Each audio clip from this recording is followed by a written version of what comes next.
Welcome back, episode 13. It has two lessons really. Beware the bear and storms ahead. In a way, this is a personal interlude before we go to Boston, which was obviously what the last few chapters have been about, that discipline, that running, that rigorous activity and training, all gearing towards going and running the Boston Marathon.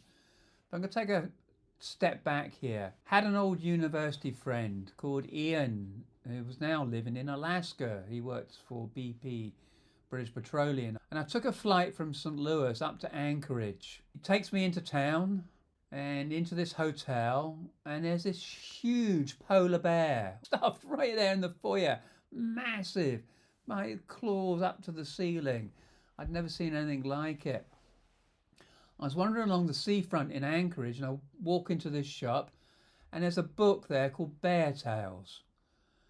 And to this day, I wish I'd bought it because it had the most stunning opening sentence I've ever read in my life.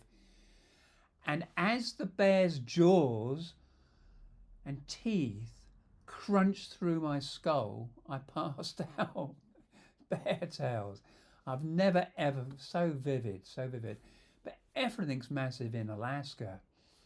I mean, they had gantries with 350 pounds of halibut hanging from them.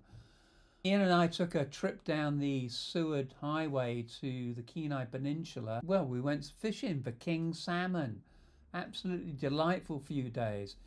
And on the way back, tearing back in his Corvette, we stopped off at a famous bar called the Birdhouse Bar. It was all tilted because of the Alaska earthquake.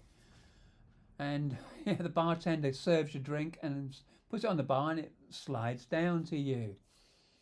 Quite a funny, unique place. I mean, the wall was full of girls' panties and business cards, and I'm sitting at the bar with Ian and I look over and whoa, I can't believe what I saw. There was this girl from St. Louis, but she wasn't with her husband, and she was very sheepish and very embarrassed.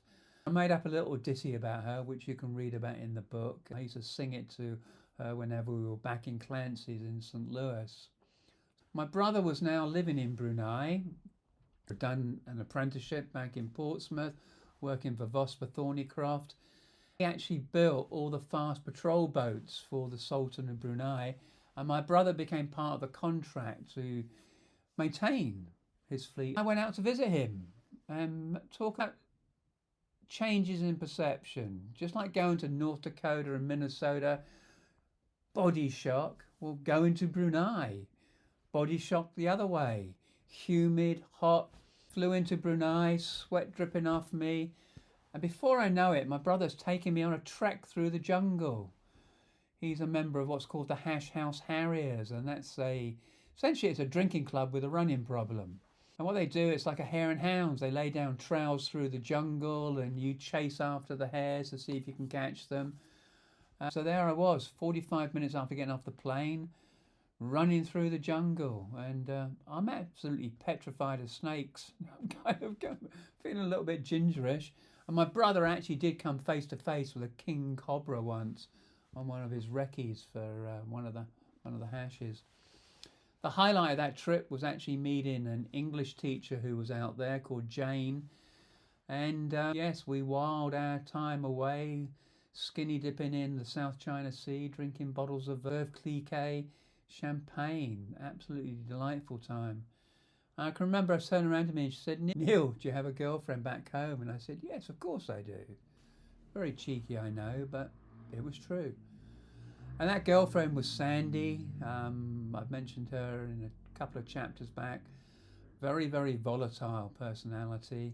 One of my last memories of her is meeting up with her, and my parents actually came over and they were staying with me in St. Louis, and we went down to Union Station, which had just been opened after a massive refurb.